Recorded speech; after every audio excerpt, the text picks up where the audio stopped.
3 more practices to go out there and get yourself ready.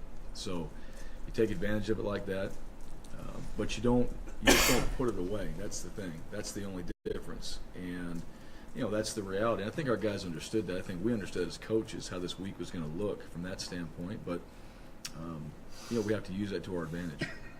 After the game, said that your previous loss hadn't been since September against Virginia, and he said that was a wake-up call. And he said this one was maybe similar.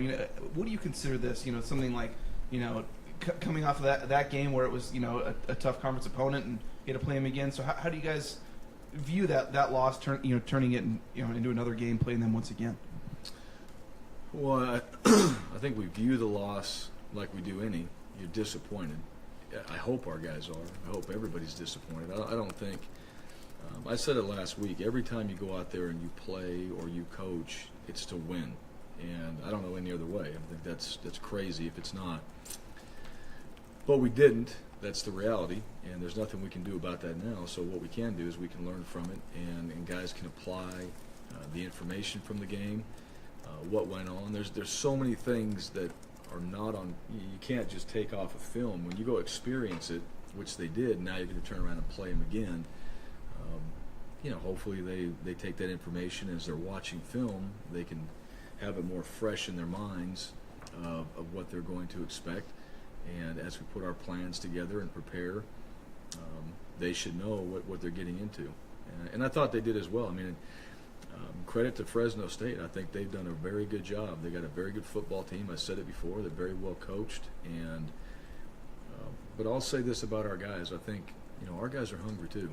And you got to, as a competitor, you've got to take, a win and learn from it. You got to take a loss and certainly learn from it. And there's got to be something that comes away from that. And we hadn't lost in a while, but the reality of it is too. I mean, just in this sport, and I don't think people understand this enough, but humility is right around the corner. And so staying humble, hungry, and keeping focused and doing the things that help you to be successful, because I think it's just human nature. People get to a point and they try to do maybe less than they need to in order to have the same success. It doesn't work like that. That's average. And those are things we talked about. And like any loss, it should hit you right between the eyes and remind you of things like that. So I hope it does. I hope this team listens to that. I hope the staff listens to that, because that's the reality. And if they do, then we'll have a great week of prep. And if we do that, then we put ourselves in a position to have success and win the game. You kind of mentioned that after the game. You brought up, preparing and stuff too. I mean, did you feel like there was a little bit of a gap in last week versus how you previously prepared, or I mean, is there anything to that, or just yeah? I don't think there was. If I thought that, I would have addressed it. In hindsight, there obviously was, and that's the key. And let me tell you that if I could figure that out, I wouldn't be here doing this, all right, if I knew the answer to all those things, okay? So, but I don't. I mean, all we can do is we talk about it, we emphasize it, we put together plans each and every week, and we do it with, I hope, the same sense of urgency that we do it after a week that we don't do well. And people have to follow it. That's just what it comes down to. You're either into it and you're following it. You can fake your way through it, but it'll show up. If you're out there and you got false enthusiasm and you're faking your way through everything and you're fake focused and all that, and then you show up on Saturday, you can't fake it. And I just, that's the one thing I hope guys understand. I hope people understand that. That's people get surprised. Well, what happened? Well, there's obviously some flaw in the way that you went out there and prepared, and sometimes you get beat too. I'm not saying that, but the goal is to find the flaw.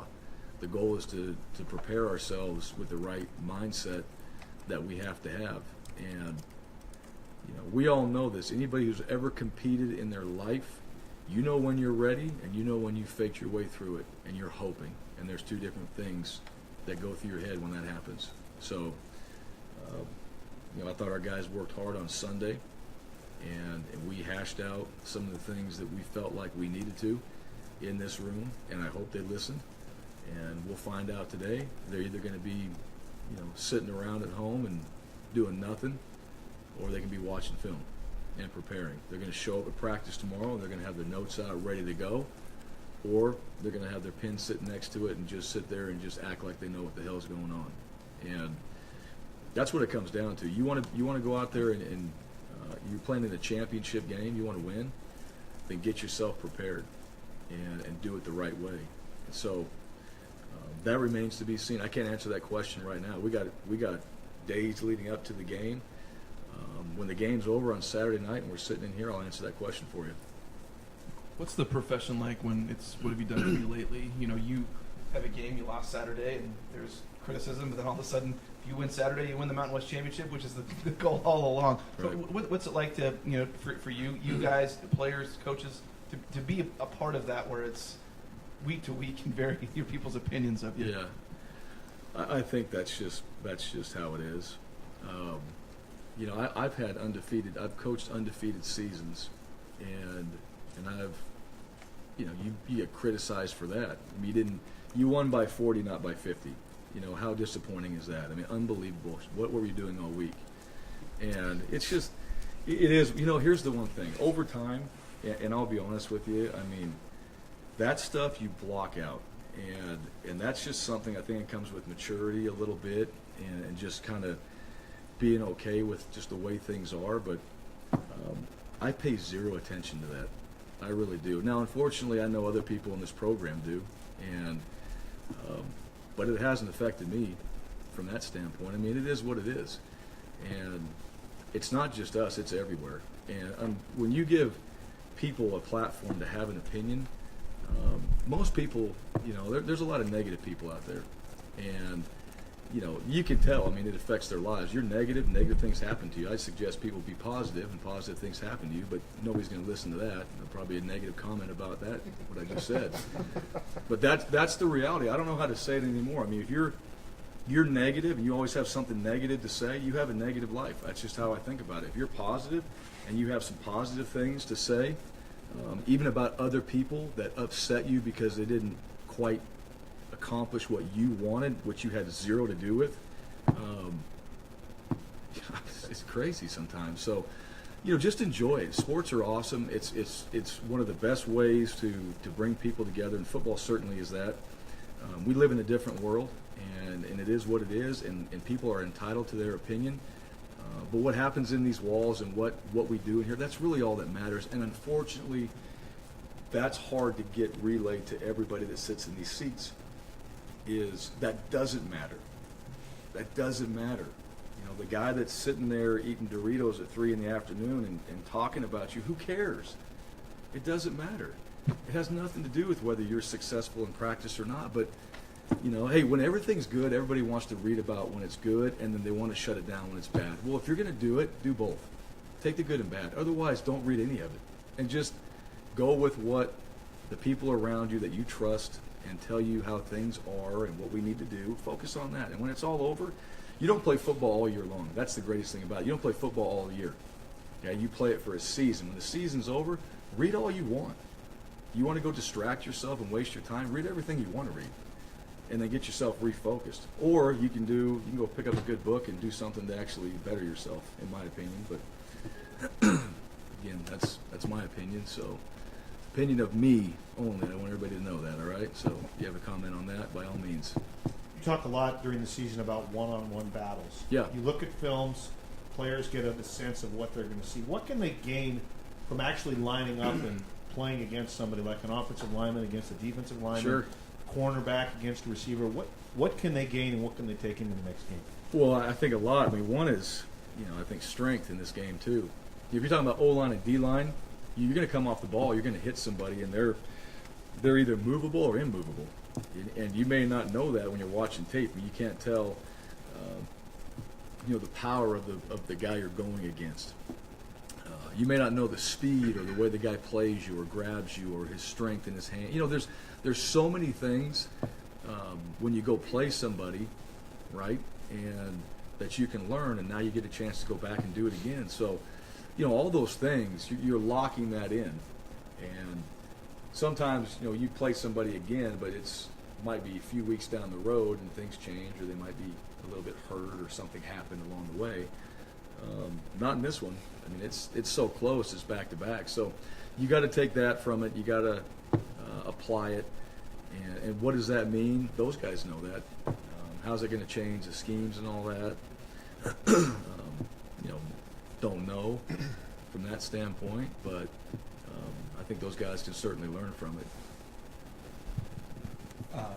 You guys have talked about a little bit through the season, 2 for 16 on 4th down, and I'm sure you've studied the heck out of it. I wonder, when you guys go back and look at it, is there anything that is jumping out at you that's going wrong consistently, and then other than the result, obviously? And then is that starting to affect the way you manage a game? I mean, does that make you more Sure. hesitant to go for it on 4th down? Sure. Yeah, when you're that pathetic on 4th downs. Yeah, and some of those, I haven't gone back and looked at every single one of them yet, but I know the numbers of it. Yeah, you manage the game differently that way. I mean, you got to execute on 4th down. That's the bottom line. Everybody wants to go for it on 4th down.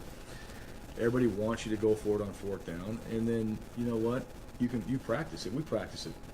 Unbelievably enough, we actually practice 4th downs and those situations. So I know it doesn't show, but we've actually, and maybe we're not doing it well enough, obviously, but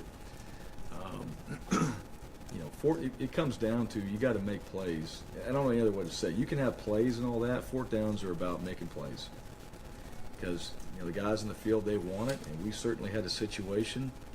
We have a foot to go. We can't get a foot. It's pretty bad.